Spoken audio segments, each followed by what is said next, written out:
بسم الله الرحمن الرحيم السلام عليكم ورحمة الله تعالى وبركاته كلنتو عن داوديال halkani waa wararka dalka ku soo dhawaada wararkii ugu dambeeyay ee Soomaaliya iyo caalamka qodobada wararkeena aan idinku haynana waxaa kamid ah Ra'iisul Wasaare Xasan Cali Khayre iyo wafdu hogaaminayo oo goordhow gaaray magaalada Garowe ee xarunta gobolka Nugaal ee Puntland Jubbaland oo cadeysay mowqifkeeda ku aadan sharciga doorashooyinka xisbiga wadajir oo qoraal kulul ka soo saaray sharcigii ay ansixiyeen golaha wasiirada xukuumadda Soomaaliya Yusuf Garaad oo si cajiib ah uga hadlay sharciga cusub ee doorashooyinka dalka sargaal kooxda al-shabaab muhiim u ahaa oo gacanta u galay hay'adda NISA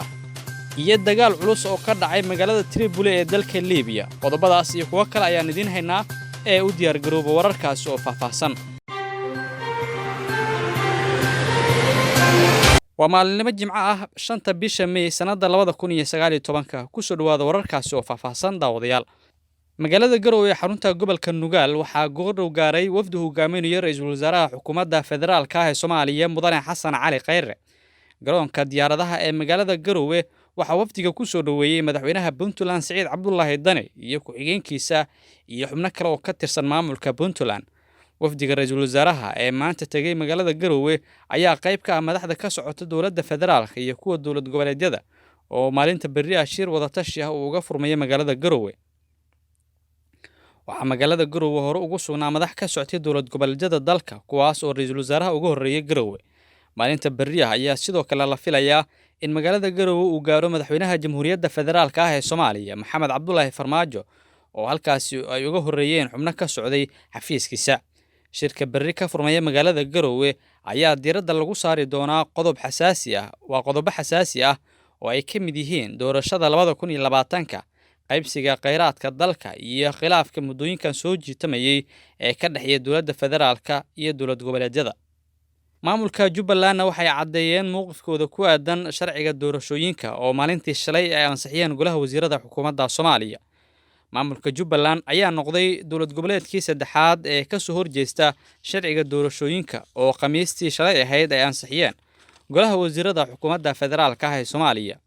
horey waxaa uga hor yimid isla markaana sharci darro ku tilmaamay ansixintaasi maamulada Puntland iyo Galmudug waxaana haatan ku soo biray maamulka Jubbaland war-saxaafadeed ka soo baxay maamulka Jubbaland ayaa lagu sheegay in sharcigaasi aan lagala tashan ansixintiisa dawlad goboleedyada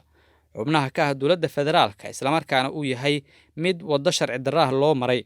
Jubbaland ayaa sidoo kale war-saxaafadeedka ku sheegtay in marnaba aysan aqbalaynin go'aan kasta oo la gaaro oo ka soo horjeeda dastuurka waxna beesha caalamka ay ka dalbadeen inaysan aqbalin go'aan ku tagrifal awoodeed ah oo ay dalka ku maamulayso dawladda federaalka ah ee Soomaaliya isla wararka la xiriira ansixintii xubnaha golaha wasiirada ee shalay ayaan ku guda jirnaayay xisbiga wadajir ayaa qoraal kulul ka soo saaray sharcigii ay ansixiyeen golaha wasiirada xukuumadda Soomaaliya xisbiga wadajir ayaa ka hor yimid sharciga doorashooyinka dalka ee shalay ay ansixiyeen golaha wasiirada Soomaaliya kaasi oo uu ku qeexay go'aan ay dawladda federaalka ay ku afduubatay doorashooyinka dalka xisbiga wadajir waxa uu cambaareynaya go'aanka ay dawladda federaalka ay ku afduubatay doorashooyinka dalka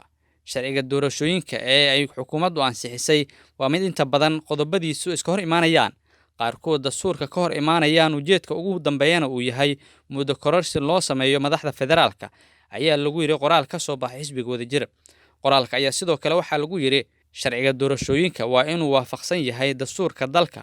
hannaanka doorashana waa inuu ku yimaado tala wadaag dhex mara dawladda federaalka ah dawlad goboleedyada iyo xisbiyada siyaasadeed ee dalka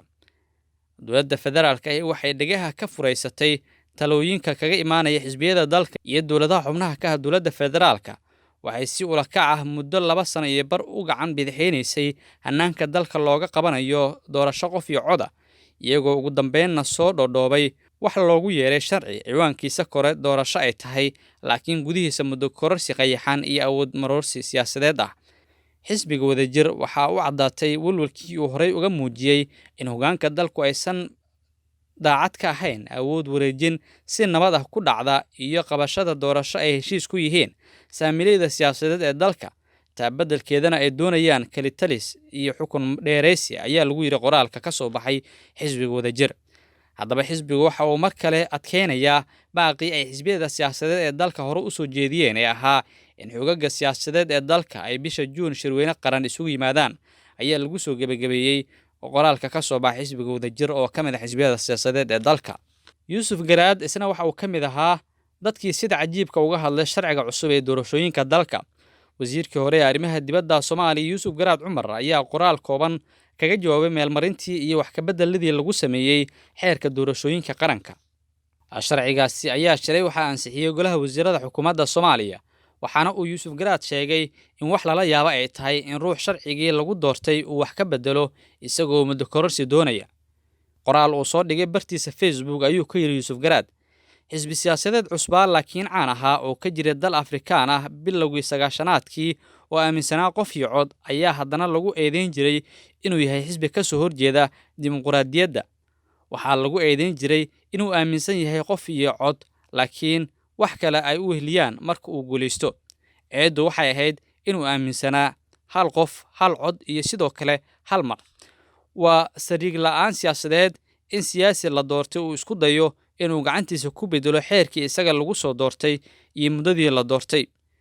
Sida aan uga soo horjeedno dowlad aan xilligii la doortay dhammaan in la isku dayo in madaxweynaheeda la majaxaabiyo oo laga rido kursiga si leeg ayaan uga soo horjeednaa marka dowlad waqtigeedu dhammaanayo inay isku daydo inay kororsato ama ay ulakac uga baaqsato qabashada doorasho si ay isaga sii joogto. Labada arrimood midna dan uma aha nidaamkeenna siyaasadeed, is-aaminaadda iyo xasiloonida, kuwaasoo la'aantood aan dalku horumar ku tallaabsan karin, ayuu ku soo gabagabeeyey qoraalka uu soo qoray Yuusuf Garaad Cumar. Sargaal Al-Shabaab muhiim u ahaa ayaa gacanta u galay hay'adda NISA. Hay'adda nabad sugidda iyo sirdoonka qaranka ayaa gacanta ku dhigtay sargaal muhiim ah oo ka tirsanaa Al-Shabaab. Sida lagu shaaciyey qoraal ka soo baxay hay'adda NISA, waxaa gacanta lagu dhigay madaxii qaadista lacagaha degmada Janaale iyo deegaanada ku dhow, waxaana sargaalkaasi la qabtay kadib howlgal laga sameeyey degmada Janaale. Sargaalka la qabtay ayaa Al-Shabaab u qaadayay canshuuraha deegaanka, iyadoo la qabtay xilli uu arrimahaasi ku howlanaa, waxaana NISA ay sheegtay in hadda baaritaanno ay ku socdaan sargaalkaasi. Ciidamada amniga oo howlgallo qorsheysan ka fuliyay degmada Janaale ee gobolka Shabeellaha Hoose ayaa gacanta ku dhigay dhagarqabe Al-Shabaab ah oo shacabka ka qaadi jiray lacag baad ah. Ciidanka amnigu wuxuu sii wadi doonaa howlgallada qorsheysan oo lagu bartilmaameysanayo xubnaha Al-Shabaab, ayaa lagu yiri qoraalka NISA. NISA ma aysan shaacin magaca sargaalka la qabtay, waxaana sidaan oo kale marar badan aysan shaacin magaca ama macluumaad kale oo la xiriira saraakiisha ay qabtaan ciidamada ammaanka.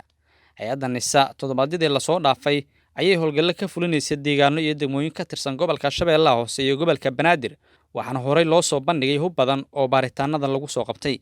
Dhinaca kale, Al-Shabaab ayaa sheegay inay weeraro culus la eegteen ciidamada dowladda Soomaaliya ee maalmahan howlgallada ka waday gobolka Shabeellaha Hoose. Ugu dambeyntiina, dagaal culus ayaa ka dhacay magaalada Tripoli ee dalka Liibiya. Dagaal culus ayaa xalay ka hulcay magaalada Tripoli ee caasimadda dalka Liibiya, iyadoo midna dhinacyada dagaalamaya uusan xaqiijin inuu qabsaday furimo hor leh. Dagaalka ayaa qayb ka ahaa weerarka 5 toddobaad jirsaday ee hogaamiyaha bariga Liibiya Khalifa Haftar uu doonayo inuu ku qabsado magaalada. Ciidamada qaranka Liibiya ee uu hogaamiyo Haftar oo xulufo la ah dowladda ka dhinac dhisan tan la aqoonsan yahay ee Liibiya, fadhigeeduna yahay magaalada Benghazi, ayaa askar dheeraad ah keentay furimaha dagaalka. Hase yeeshee kuma guuleysan inay jebiyaan difaacyada koonfureed ee ciidamada dowladda caalamku aqoonsan yahay ee Tripoli. Dagaalka xalay ayaa ilaa Isaaka ka socday agagaarka garoonkii hore ee diyaaradaha ee magaalada.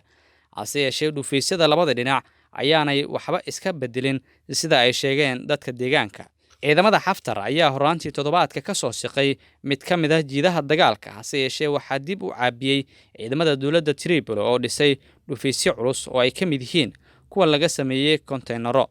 Ciidamada Tripoli ayaa sidoo kale qabsaday dhul cusub, hase yeeshee dadka taxliiliya dagaalka ayaa sheegay in halista ciidamada Haftar ay jiri doonto inta ay gacanta ku hayaan saldhigga ku yaala Garyam oo ah magaalo 80 kilomitir koonfur ka xigta magaalada Tripoli. gudahaan daawadaal saaxiibayaal, intaas ayaan ku soo gabagabeynayaa wararkii ugu dambeeyay ee Soomaaliya iyo caalamka oo aad kala socoteen wararka dalka. Inta warkan kiisi xiga aan ku kulmi doono, dhammaanteen waxaan idinkaga tegaynaa sidaas nabadgelyo. Assalaamu calaykum wa rahmatullaahi tacaala wa barakaatuh.